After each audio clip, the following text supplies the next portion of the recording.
Eu peço que você abra a sua Bíblia comigo em Atos, capítulo 18. E nós vamos ler dos versículos de número 18 ao número 28.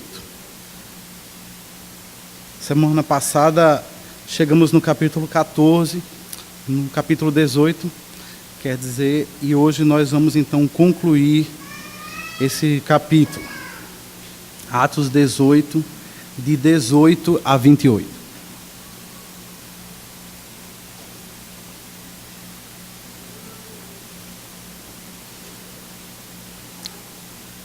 Podemos ler? Paulo permaneceu em Corinto por algum tempo. Depois despediu-se dos irmãos e navegou para a Síria, acompanhado de Priscila e Áquila. Antes de embarcar, rapou a cabeça em Cencreia, devido a um voto que havia feito. Chegaram a Éfeso, onde Paulo deixou Priscila e Áquila. Ele, porém, entrando na sinagoga, começou a debater com os judeus. Pedindo que ele ficasse mais tempo, não cedeu, mas ao partir prometeu: voltarei, se for da vontade de Deus. Então, embarcando, partiu de Éfeso. Ao chegar a Cesareia, subiu até a igreja para saudá-la e depois desceu para Antioquia. Depois de passar algum tempo em Antioquia, Paulo partiu dali e viajou por toda a região da Galácia e da Frígia, fortalecendo todos os discípulos. Enquanto isso, um judeu chamado Apolo, natural de Alexandria, chegou a Éfeso. Ele era homem culto e tinha grande conhecimento das Escrituras. Fora instruído no caminho do Senhor e com grande fervor falava e ensinava com exatidão acerca de Jesus, embora conhecesse apenas o batismo de João. Logo começou a falar corajosamente na sinagoga. Quando Priscila e Áquila o ouviram, convidaram-no para ir à sua casa e lhe explicaram com mais exatidão o caminho de Deus.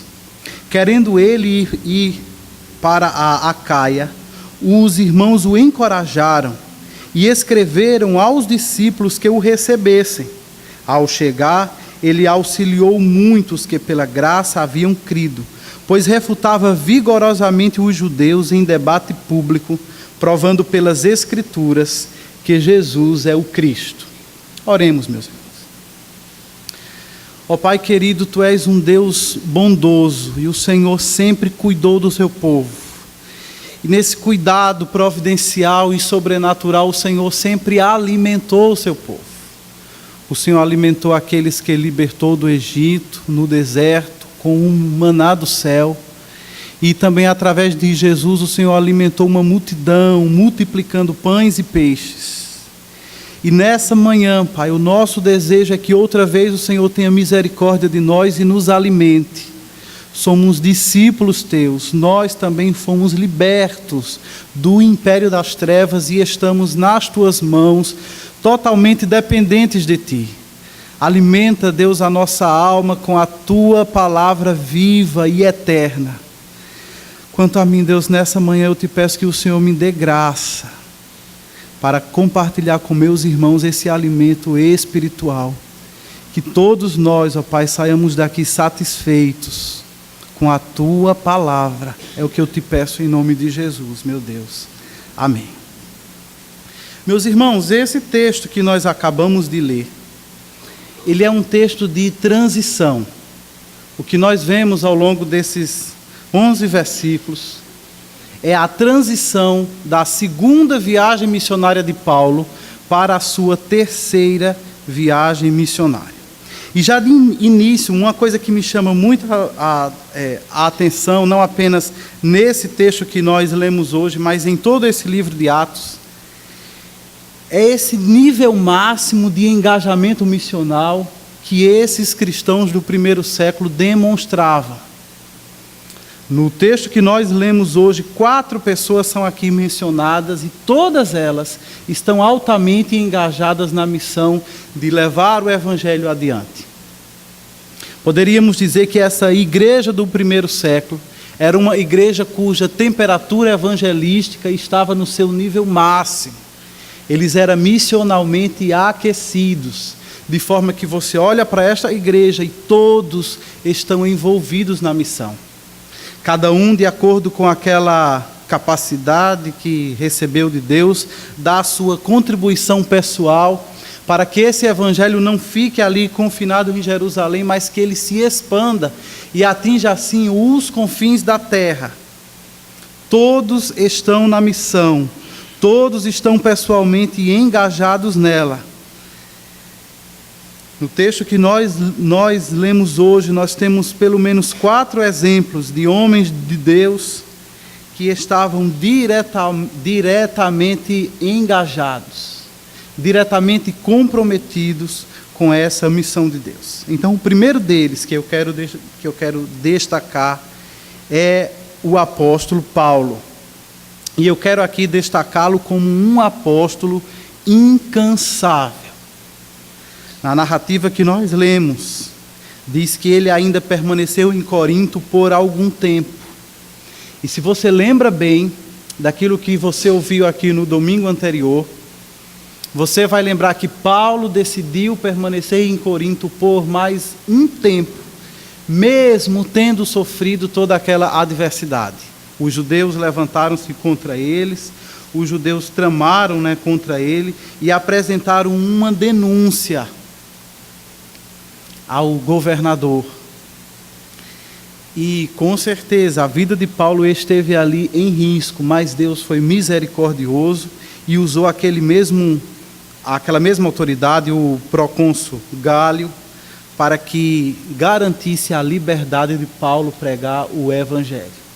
Seria natural que nós esperássemos que depois de uma situação arriscada como essa, Paulo ligeiramente desse o fora daquele lugar, mas ele não o faz.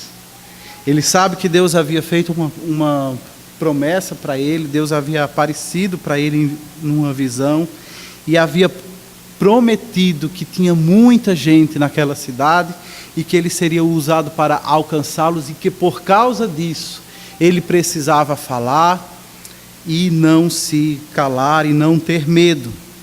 Então Paulo parece que ele permanece ali naquela cidade por mais algum tempo, até discernir o tempo em que ele haveria de completar a missão que Deus tinha dado para ele e a necessidade então de seguir adiante. Então, quando chegou o momento certo, nós lemos nesse texto de hoje que Paulo começa a sua viagem rumo à Síria. E quando nós vemos essa palavra Síria, provavelmente vem à nossa mente aquele país da Síria que nós vemos na TV constantemente em guerra. Mas não é esse o caso. A Síria aqui está se referindo a uma província romana. E era, por exemplo, dentro dessa província da Síria que estava a Judeia. Então Paulo está em uma viagem e o objetivo dele é chegar na cidade de Antioquia, exatamente pelo fato de que essa cidade serviu para ele como uma base para as suas viagens missionárias. Era a igreja de Antioquia que o enviava em missão. Mas antes então de embarcar, quando ainda estava no porto de Cencreia, o texto nos informa que Paulo rapou a cabeça devido a um voto que ele havia feito. E agora, o que é que a gente faz com uma informação desafiadora como essa? Ao que tudo indica, tratava-se aqui de um voto de Nazireu, conforme a gente vê regulamentado em Levítico capítulo 6, ou melhor dizendo, Números capítulo 6. Ao fazer esse voto, os crentes daquela antiga aliança tinham como objetivo demonstrar dedicação e demonstrar gratidão ao Senhor, talvez por alguma bênção que eles houvessem recebido. E por causa disso, durante esse tempo de dedicação, eles deixavam seu cabelo crescer e ao final daquele tempo, eles rapavam o cabelo e o ofereciam em sacrifício no templo, juntamente com outros elementos. É provavelmente nesse tipo de cerimônia que Paulo está sendo aqui referido. E o que nós precisamos pensar é como é possível que Paulo, sendo um ministro da nova aliança, esteja aqui envolvido numa prática da velha aliança. Justamente Paulo, que estava sempre envolvido em intensos debates contra aquelas pessoas que eram judaizantes, contra aquelas pessoas que queriam disseminar práticas e cerimônias judaicas dentro da igreja. Como é que Paulo agora se mete numa coisa dessas? Como é que nós podemos entender isso? Primeiramente, nós precisamos aqui lembrar que Paulo, assim como os outros apóstolos, viveram numa época de transição. Embora eles fossem pregadores do Evangelho, eles haviam nascido e ainda viviam no ambiente judaico, onde todas aquelas práticas, onde todas aquelas cerimônias e rituais tinham uma conotação não apenas religiosa, mas também uma conotação cultural e nacionalista.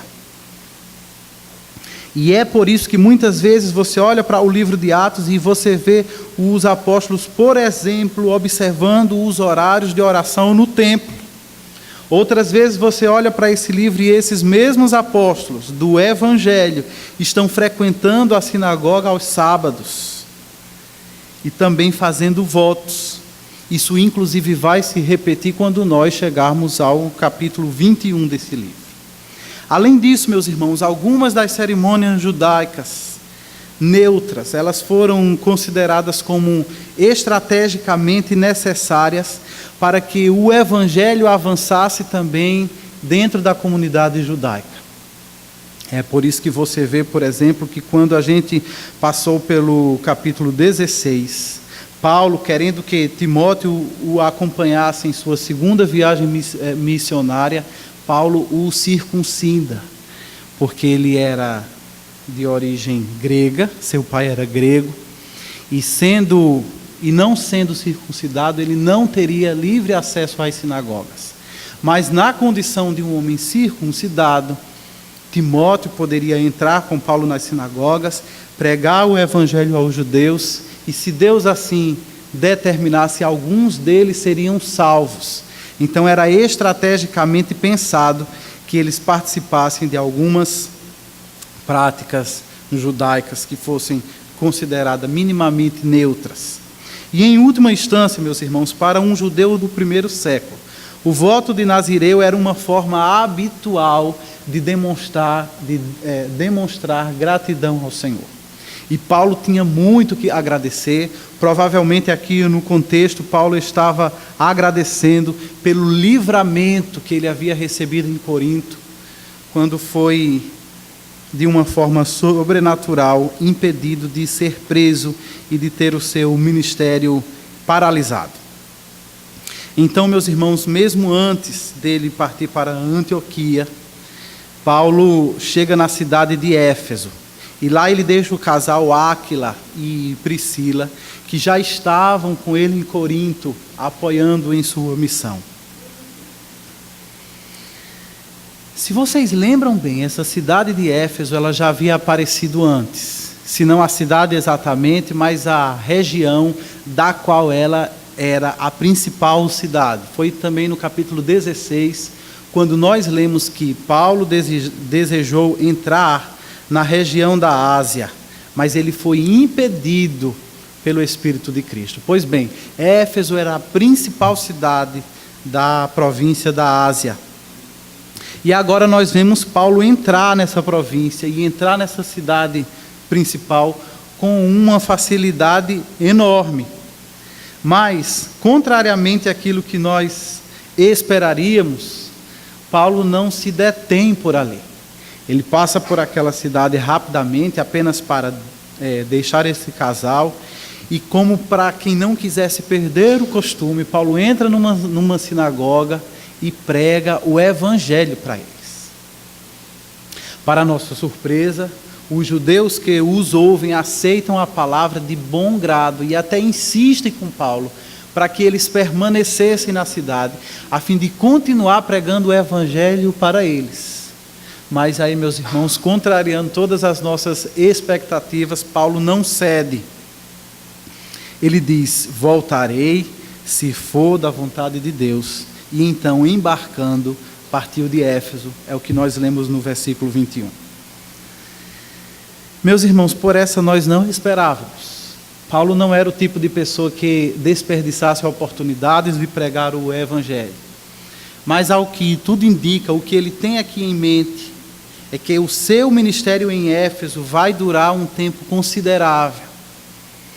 E ele sabe que talvez a melhor decisão nesse momento seja voltar para a sua base missionária, a fim de se preparar melhor para a longa missão que ele terá em Éfeso, que durou pelo menos 3 anos. E assim, por fim, ele parte daquela cidade e chega ao porto de Cesareia, onde ele desembarcou e finalmente partiu para a sua cidade e para a sua igreja base na cidade de Antioquia, mas não sem antes fazer uma breve parada para saudar no caminho a igreja de Jerusalém. Quando ele diz assim que ele chegou no porto de Cesareia e ele subiu à igreja para saudá-la, os estudiosos bíblicos são unânimes em dizer que esse subir refere-se à cidade de Jerusalém, que ficava num nível mais elevado do que esse porto. E justamente depois ele desce para finalmente chegar na cidade de Antioquia. Estudiosos bíblicos estimam que ali Paulo teria permanecido cerca de 6 meses.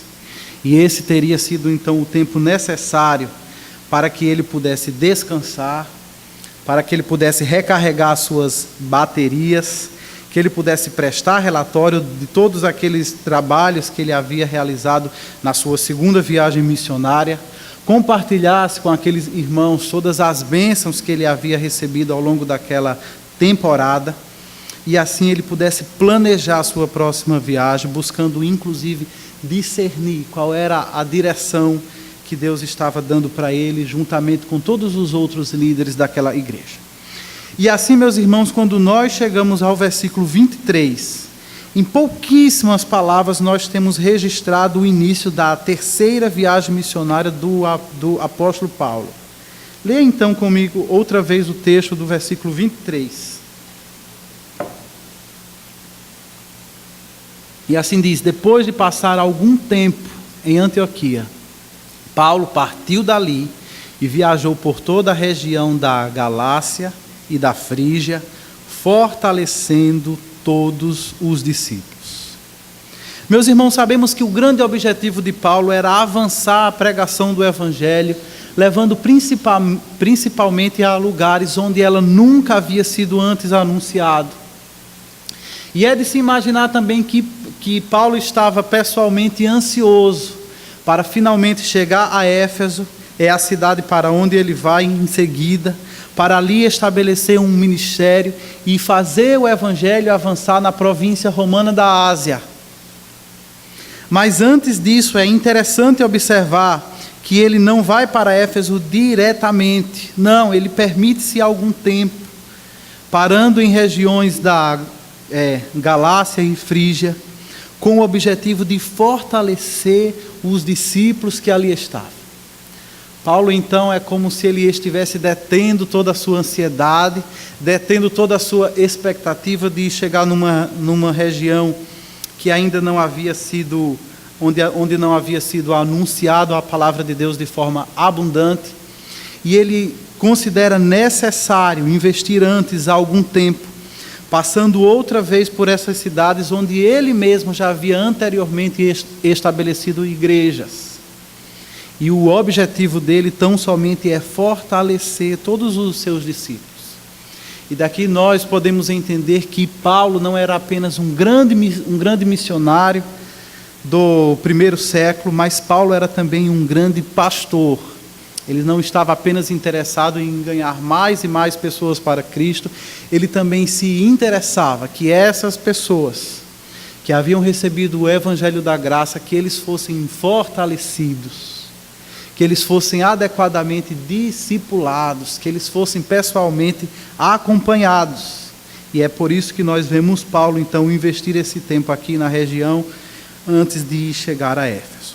Portanto, meus irmãos, ao observarmos o apóstolo Paulo em missão, logo nós somos impactados pela intensidade do seu compromisso com a causa do Evangelho.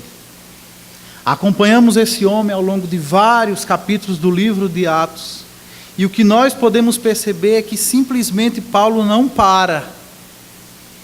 Ele está o tempo todo em ação. Eu não estou aqui querendo dizer com isso que ele não se desse tempo necessário para descansar e para respeitar os limites do seu corpo, mas o que eu estou querendo dizer com isso é que em momento algum nós vemos Paulo falar em parar a missão. Em momento algum nós vemos Paulo interessado ou mesmo cogitando a possibilidade de se aposentar. Com ele, meus irmãos, nós aprendemos que discípulos de Cristo, cristãos que somos, nós precisamos estar dispostos a nos desgastarmos pelo avanço do Evangelho da graça de Deus. Era exatamente isso que Paulo estava fazendo o tempo todo. Ele estava levando o ministério à exaustão. Paulo não estava ali trabalhando pela causa do Evangelho num nível confortável. Todo o tempo, nós vemos Paulo trabalhando até o ponto de se desgastar. Meus irmãos, se a essa altura do seu ministério, Paulo resolvesse parar, não seria totalmente compreensível. A essa altura do campeonato, depois de ter feito tudo quanto ele já havia feito pela causa do Evangelho, quem ousaria censurá-lo se Paulo resolvesse se aposentar? Depois de tantos perigos que ameaçaram a sua vida por causa do Evangelho, quem não concordaria que Paulo finalmente parasse, que ele agora se dedicasse ao cuidado da equipe pastoral na igreja de Antioquia, talvez inclusive treinando uma outra geração de missionários para que desse continuidade ao trabalho transcultural que ele havia iniciado. Entretanto, Paulo, meus irmãos, não considera essa possibilidade. Paulo está realmente disposto a se desgastar em prol da obra de Deus. E o que me impressiona nisso tudo não é que uma pessoa se disponha a se desgastar, porque isso nós vemos pessoas fazendo o tempo inteiro. Na nossa sociedade, há muitas pessoas que estão se desgastando nos vícios, nas drogas. Há outros tantos que estão se desgastando com imoralidade, com pornografia. E não são poucos nos nossos dias que estão se desgastando numa busca incansável por riquezas. O fato de uma pessoa querer se desgastar ou se permitir desgastar não é tanto que me impressiona. O que me causa espanto é alguém querer se desgastar pela causa do Evangelho. A todo tempo nós vemos pessoas se esforçando no nível máximo, mas sempre em busca dos seus próprios interesses. E aqui está um homem se esforçando no seu nível máximo pelos interesses do reino de Deus. Isso é algo totalmente contrário à nossa natureza humana pecaminosa. Isso é algo totalmente anormal para o homem natural. Paulo, o apóstolo incansável, mais tarde escreveria uma carta na qual nós podemos perceber o que é que estava por trás desse seu ímpeto missionário. Ele escreve aos Coríntios dizendo que de todos os lados nós somos pressionados, mas não desanimamos. Ficamos perplexos, mas não desesperados. Somos perseguidos, mas não abandonados. Abatidos, mas não destruídos. Por isso, diz Paulo, não desanimamos. Embora exteriormente estejamos a desgastar-nos, interiormente estamos sendo renovados dia após dia, pois os nossos sofrimentos leves e momentâneos estão produzindo para nós uma glória eterna, que pesa mais do que todos eles. Você consegue perceber nesse texto qual era o segredo de Paulo para trabalhar pelo reino de Deus de uma forma incansável? O segredo de Paulo é que ele permitia se desgastar no presente, porque os seus olhos estavam fixos no futuro. Paulo, meus irmãos, não se dedicava à obra de Deus fazendo conta daquilo que ele havia renunciado, ou daquilo que ele estava renunciando para servir ao seu Senhor. Paulo não estava engajado na missão, viajando de um lado para o outro, enquanto se lamentava de todos aqueles sofrimentos, de todas aquelas adversidades, de todas aquelas perseguições que ele enfrentava pela causa do Evangelho. Não, meus irmãos.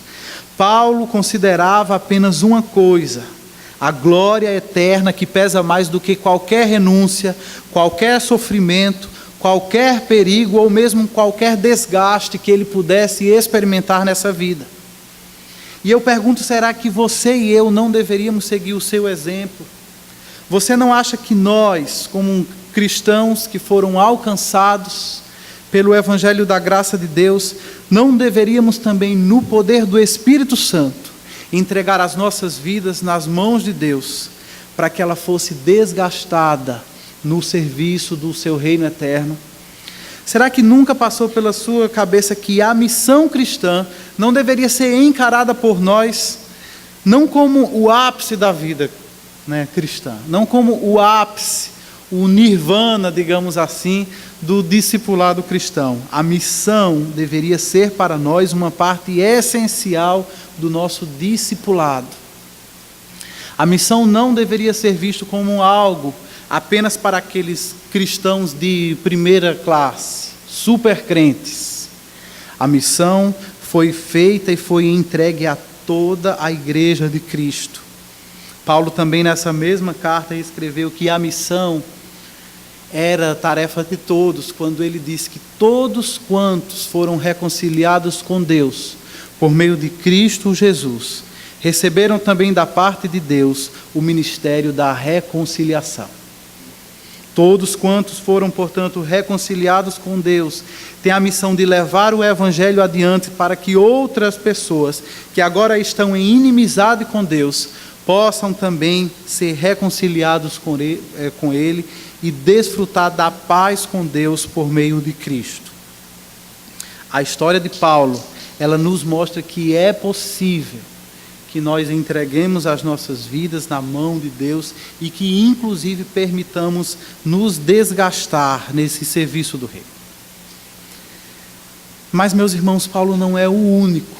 Paulo não é o único exemplo. Paulo não é o único homem que está assim entregue nas mãos de Deus para isso. Ao longo do texto nós vimos também um outro personagem, é Apolo. E Apolo é aqui demonstrado, ou é aqui apresentado como um pregador apaixonado. É interessante observar que Apolo é inserido na narrativa de Atos de uma forma repentina. E a sua breve história está aqui quase funcionando como que um parênteses dentro dessa biografia de Paulo. Como você verá em capítulos seguintes, o ministério de Paulo ele se concentrará por 3 anos na cidade de Éfeso. E aqui esses versículos de 24 a 28 estão então funcionando como um contexto para nós entendermos o que aconteceu em Éfeso antes que Paulo chegasse lá. De forma que quando nós chegamos no versículo 24, nós lemos que, enquanto Paulo então estava visitando todas aquelas igrejas da região da Galácia e Frígia, enquanto isso, um judeu chamado Apolo, natural de Alexandria, chegou a Éfeso. Paulo não havia ainda chegado a Éfeso, mas Deus já estava atuando lá. Deus já estava preparando o ministério dele naquela cidade, e para isso, além de Áquila e Priscila, Deus havia levantado um terceiro servo seu, chamado Apolo. Nesses poucos versículos que nós temos aqui, nós temos informações relevantes sobre ele. Primeiramente, somos informados de que Apolo era um judeu, mas ao mesmo tempo nós somos informados que ele havia nascido fora da Judéia.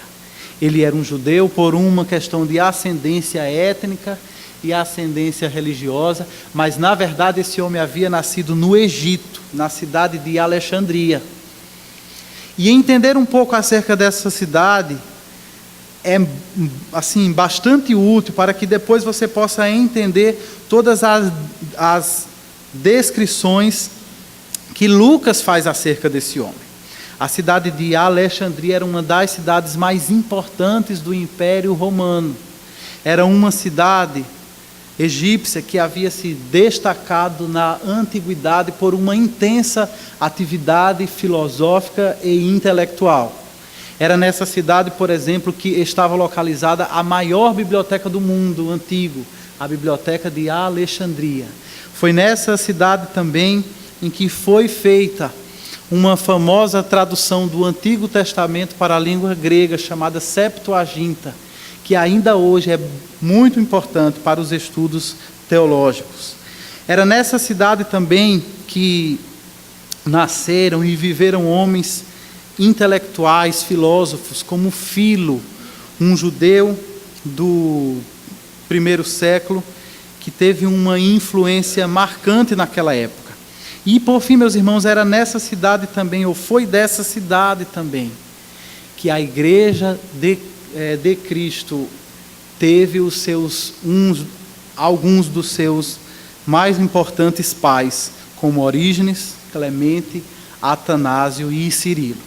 E tudo isso, meus irmãos, então é muito importante para que nós entendamos o que vem após essa descrição. O texto que nós lemos destaca algumas características desse servo de Deus, Apolo. Primeiramente, diz que ele era um homem culto. Apolo era alguém erudito. E aí você entende que alguém que nasceu numa cidade, como essa, provavelmente tinha tido grandes oportunidades de estudar bastante e de adquirir bastante erudição. Também o texto que nós lemos diz que ele tinha grande conhecimento das Escrituras. Ele era um judeu que nasceu numa cidade altamente intelectualizada, onde havia com certeza grandes mestres da Bíblia. E por causa disso ele tinha grande conhecimento das Escrituras. Também o texto nos diz que ele fora instruído no caminho do Senhor, de forma que a gente pode entender a partir disso que o seu engajamento com as Escrituras não era algo apenas intelectual. Ele havia sido pessoalmente ensinado a temer a Deus. E por fim, esse texto nos diz que com grande fervor ele ensinava e falava com exatidão acerca de Jesus Cristo.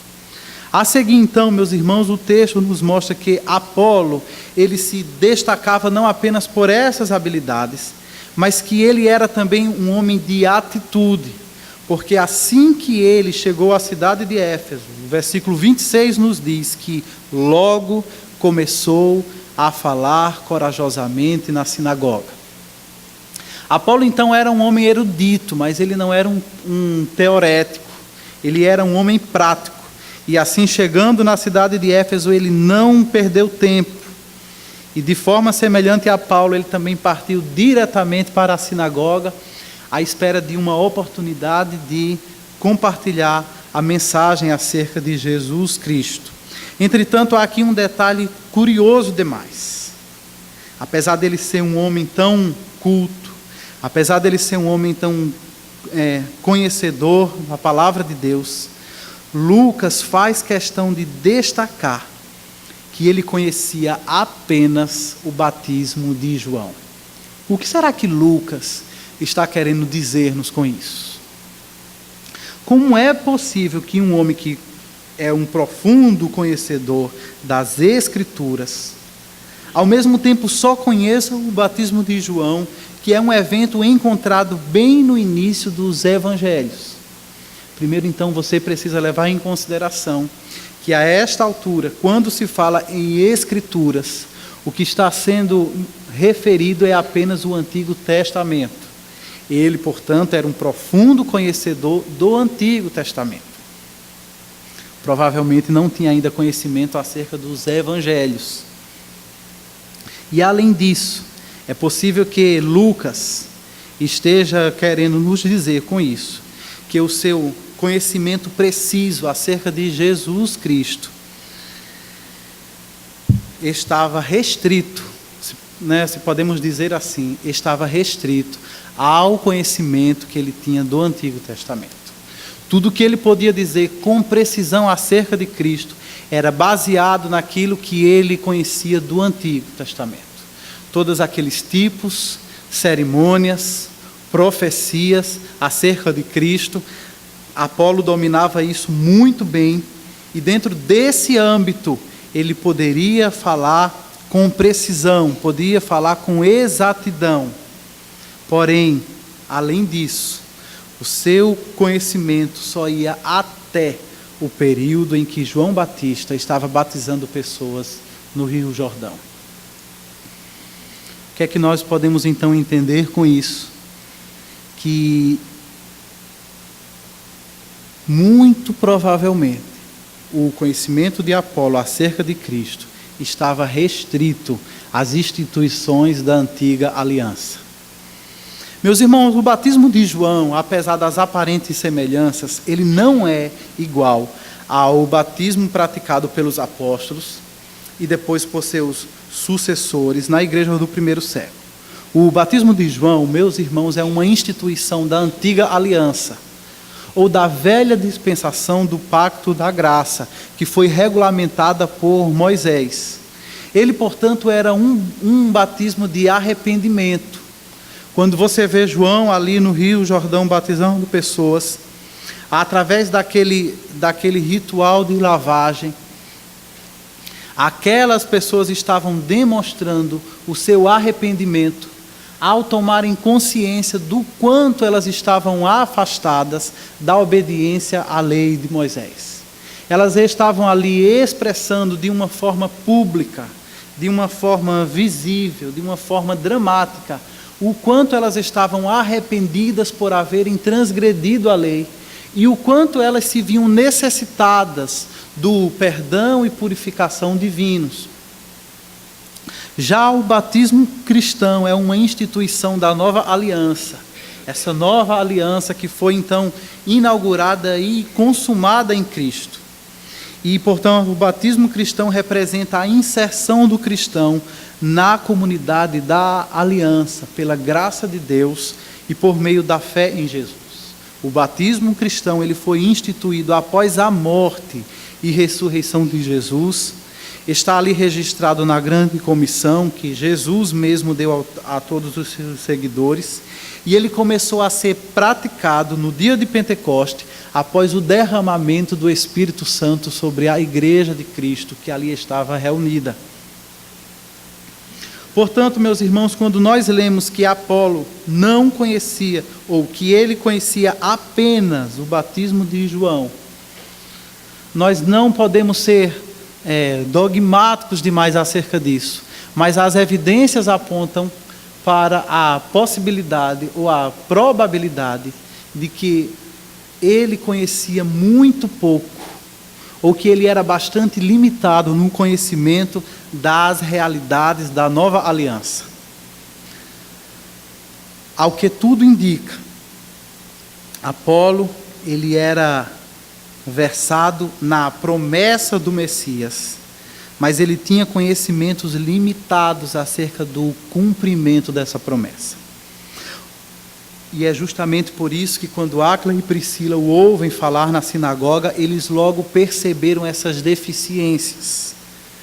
E assim ele se dispõe para ajudar Apolo a vencer essas falhas, preencher lacunas do conhecimento, explicando para ele com mais exatidão o caminho de Deus.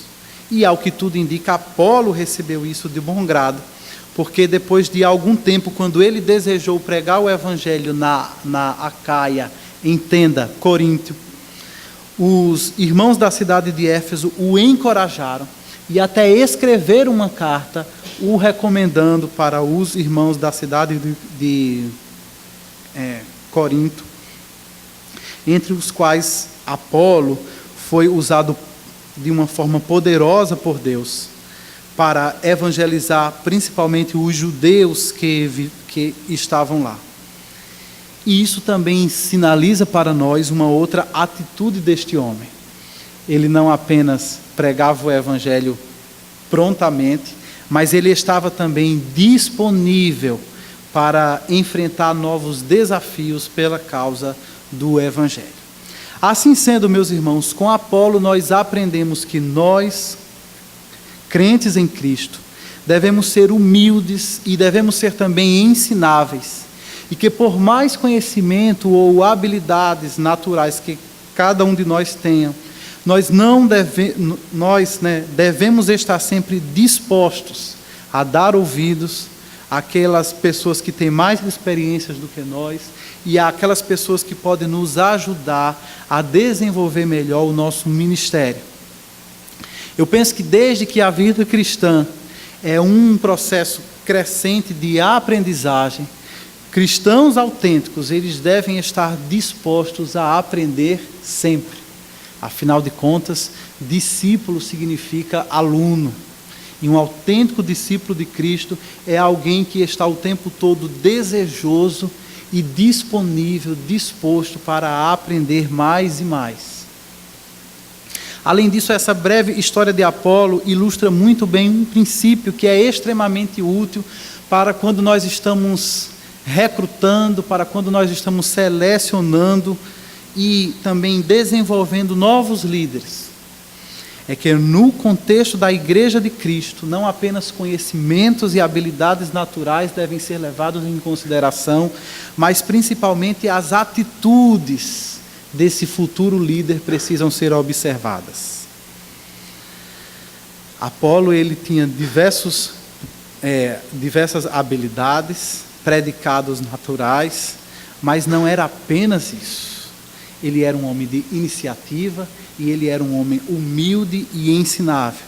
E isso, meus irmãos, é algo que nós precisamos levar em consideração quando nós vamos aqui apontar líderes, quando nós aqui vamos indicar oficiais, quando nós vamos indicar pessoas para exercer o sagrado ministério. Nós não podemos apenas atentar para as suas habilidades naturais. Elas são importantes, mas não são tudo. Elas são importantes, mas mais do que habilidades naturais, nós precisamos ver se essas pessoas têm atitudes de cristãos autênticos. Porque habilidades naturais aponta apenas para algo que até os ímpios têm. Os ímpios também têm habilidades para falar em público, emocionar pessoas, liderar pessoas. Mas as nossas atitudes é que podem evidenciar um coração que foi de fato regenerado. São as nossas atitudes que podem revelar o novo nascimento ou a ausência dele numa pessoa que está na iminência de se tornar líder dentro da Igreja de Deus. E nós então não podemos adotar aquela mentalidade do mercado, em que a pessoa precisa apenas saber, a pessoa precisa apenas ter habilidades. Antes de tudo, é necessário que ela tenha um caráter transformado. E, finalmente, meus irmãos, à medida que nós avançamos nesse texto, nós temos outros dois personagens que nos dão uma lição de como todos nós deveríamos estar sempre e sempre engajados na missão. Eu chamo a sua atenção, então, no versículo 26, para o casal Áquila e Priscila, os quais são apresentados aqui como uma família acolhedora.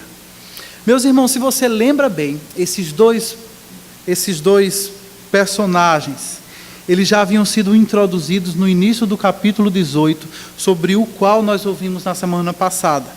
Eles foram encontrados por Paulo na cidade de Corinto. E isso logo no início do seu ministério naquela cidade. Pois bem, na porção que nós estamos então expondo hoje, esse casal já não está mais vivendo na cidade de Corinto. Eles foram flexíveis o bastante para deixar aquela cidade e agora eles foram levados por Paulo a estabelecer residência em Éfeso.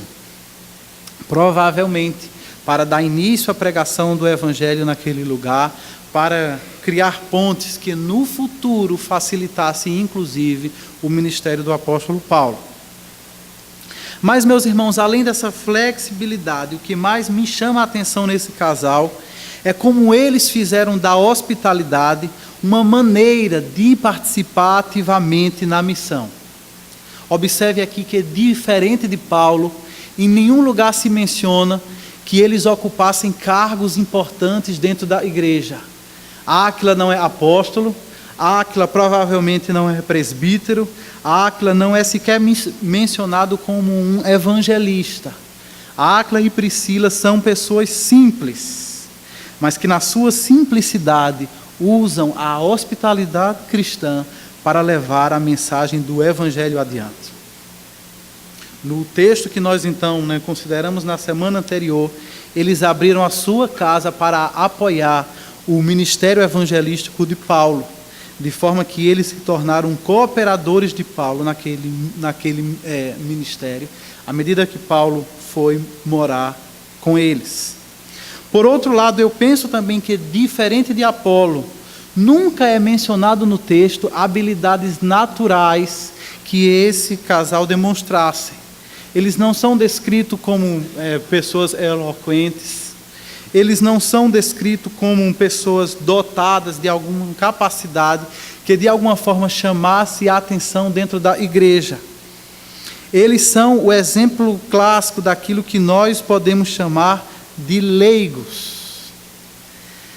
Mas o que mais me impressiona é que eles não fizeram disso uma desculpa para se manter à margem da missão, como acontece hoje nas nossas igrejas. Os leigos, eles se sentem eternamente desculpados para não participar da missão. Eles pensam, deixemos isso para os que são pastores, para os que são missionários oficialmente treinados e enviados. Priscila e Áquila nos mostra que não, embora eles não tivessem todos esses predicados esboçados tanto por Paulo quanto por Apolo, a missão de Deus é algo que precisa do engajamento de todos os crentes. E como é que eles então conseguiram fazer isso? A Bíblia diz que esse casal fez da hospitalidade a sua principal estratégia missionária. Sempre que esse casal é mencionado no Novo Testamento, e isso acontece não apenas aqui no livro de Atos, mas também em algumas epístolas, você pode perceber que eles são mencionados sempre numa atmosfera de hospitalidade. Parece que esse casal ele está sempre descobrindo novas formas de aplicar a hospitalidade em prol do avanço do Evangelho. No início do capítulo 18, eles abrem a sua casa para apoiar o ministério de Paulo. Agora, no final do capítulo 18, eles abrem a sua casa para ensinar a palavra de Deus a um novo pregador. Perceba como eles evoluíram. No início do capítulo, eles apenas acolhiam missionários. Agora, no final do capítulo, eles abrem a sua casa e o que eles estão fazendo? Eles estão investindo no treinamento de um obreiro. É a mesma hospitalidade, mas que a cada tempo, de tempos em tempos, ela vai ganhando novas utilidades. Eles vão aplicando essa mesma hospitalidade em situações diferentes, contextos diferentes, a fim de cooperar com a causa do Evangelho. Um dia, quando você chegar em Romanos, capítulo 16, versículo 3, você vai descobrir que mais tarde, passados muitos anos dessa cena que nós lemos aqui, Paulo resolveu então escrever uma carta para os irmãos que viviam em Roma. E quando ele chega no finalzinho dessa carta, ele diz: saúdem Priscila e Áquila, meus colaboradores em Jesus Cristo. Saúdem também a igreja que se reúne na casa deles. Ou seja, quando chegou essa época de Paulo escrever essa carta, eles já não viviam em Corinto, eles já não viviam em Éfeso, eles já tinham voltado para Roma. Mas mais interessante é que eles também não haviam pendurado as chuteiras. Eles continuavam trabalhando e ativamente envolvidos na causa do Evangelho. Agora não apenas hospedando missionários, agora não apenas contribuindo na formação de obreiros, mas eles haviam aberto a sua casa para receber a igreja de Deus. Eles também investiam na plantação de novas igrejas. Então, meus irmãos, com esse casal acolhedor, Áquila e Priscila, nós aprendemos que não são necessários cargos eclesiásticos, que não são necessárias habilidades extraordinárias para que você e eu nos engajemos na missão. Cada um de nós deve colaborar com essa missão com aqueles recursos que recebeu do Senhor. Cada um deve pôr em pleno realmente funcionamento as ferramentas que recebeu do Senhor para servi-lo em sua obra. Especialmente nesse texto, nós somos então exortados a praticar a hospitalidade, a fim de quê? A fim de criar pontes para que o Evangelho de Cristo seja anunciado.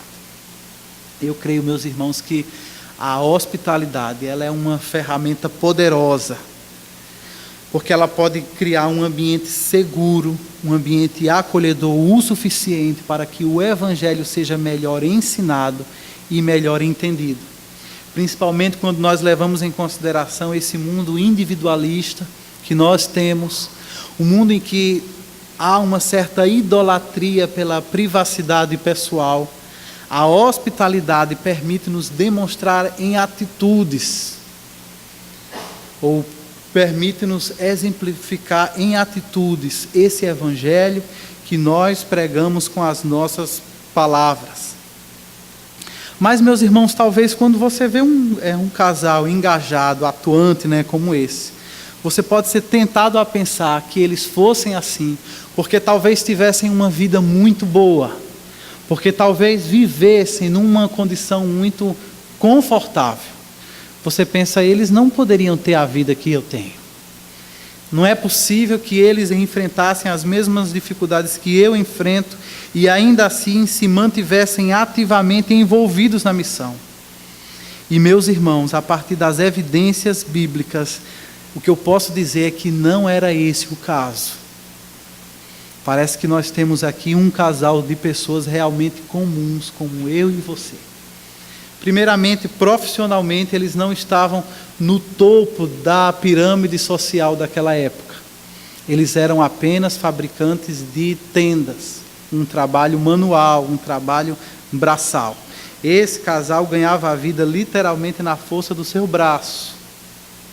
E além disso, se você lembra bem do início do capítulo 18, eles eram italianos. Eles eram oriundos de Roma. E eles estavam anteriormente em Corinto e agora em Éfeso, porque eles haviam sido expulsos pelo imperador. Ou seja, esse é um casal que não está vivendo em situações normais. Eles vivem num contexto de adversidade, eles estão em exílio. Quando vocês lerem acerca das grandes coisas que esses dois fizeram pela causa do Evangelho, lembrem-se sempre disso, eles estão em sofrimento. Desde que eles foram exilados, desde que eles foram expulsos de Roma, quantas coisas, quantos planos e quantas pessoas queridas não ficaram para trás nesse processo. E não é à toa que parece que logo que as situações políticas então permitem, eles voltam para Roma. De forma que quando Paulo escreve sua carta para aquela cidade, nós somos informados que eles já haviam regressado para lá. Então esse é um casal que está enfrentando adversidades, mas que também não faz da adversidade uma desculpa para se manter à margem da missão. Apesar do sofrimento, apesar das lágrimas, apesar das perdas, eles continuam em missão com Deus. E eu creio que eles nos dão um grande exemplo. Apesar de todo o sofrimento que eles enfrentaram, eles não se tornaram amargos. Eles são descritos como pessoas extremamente dóceis. Veja, por exemplo, nessa situação em que eles vão à sinagoga, encontram lá Apolo pregando, percebe que eles têm deficiências, esse casal é discreto o suficiente para não corrigi-lo em público.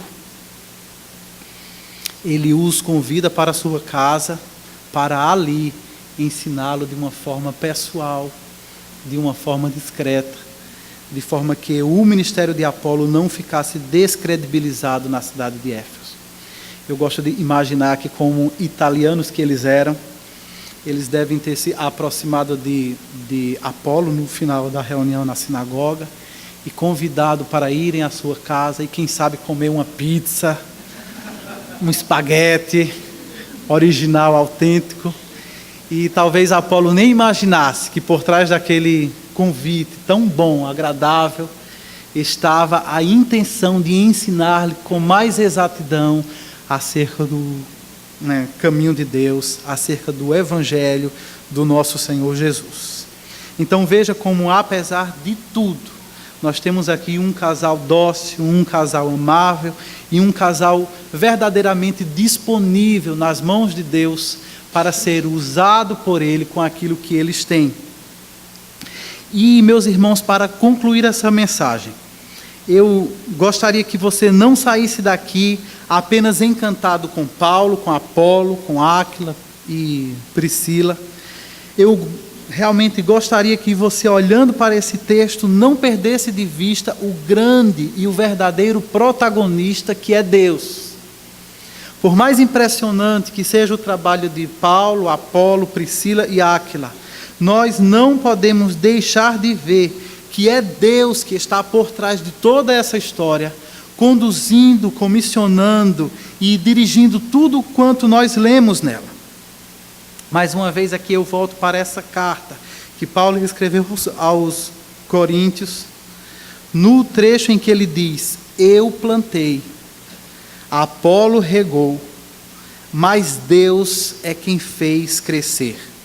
De modo que nem o que planta, nem o que rega são alguma coisa, mas unicamente Deus que efetua o crescimento, pois nós somos cooperadores de Deus. Não é interessante isso, apesar dessa contribuição singular que cada um deles deu? Paulo tem plena consciência e ele inclusive ensina que eles não são nada. Eles não são celebridades do movimento missionário. Eles realmente não são nada, porque apesar de tudo